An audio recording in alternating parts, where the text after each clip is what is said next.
Pemirsa, bagi Anda pengguna vape atau liquid sebaiknya mulai mewaspadai dampak yang ditimbulkan bagi kesehatan.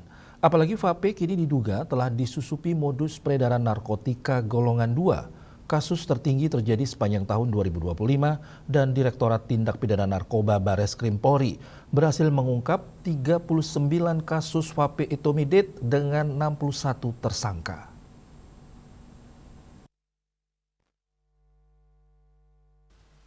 Peredaran cairan vape atau liquid yang diduga mengandung narkotika menjadi ancaman serius, terutama dengan ditemukannya modus baru yang menyasar generasi muda di Indonesia. Badan Narkotika Nasional atau BNN dan Polri telah mengungkap beberapa kasus di mana cairan vape tidak lagi hanya berisi nikotin, tetapi juga zat psikotropika ilegal. Berikut adalah poin-poin penting terkait vape diduga mengandung narkotika berdasarkan hasil pencarian.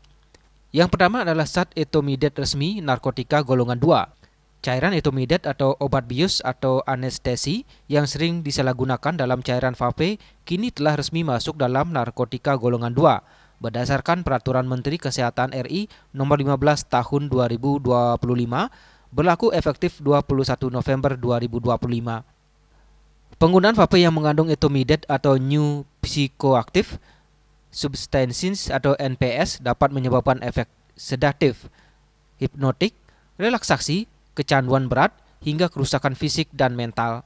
Selain etomidate, terdapat temuan zat NPS lain atau sintetik cannabinoid seperti MDMB, 4-EN, pinaka, serta ADB, butinaka, dan ketamin dalam liquid vape.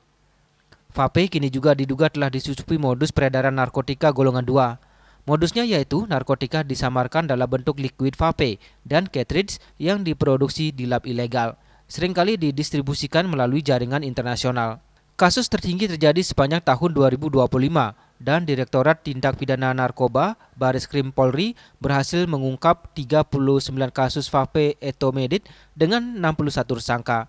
Kasus juga ditemukan di Medan, Jakarta, Surabaya, dan Batam.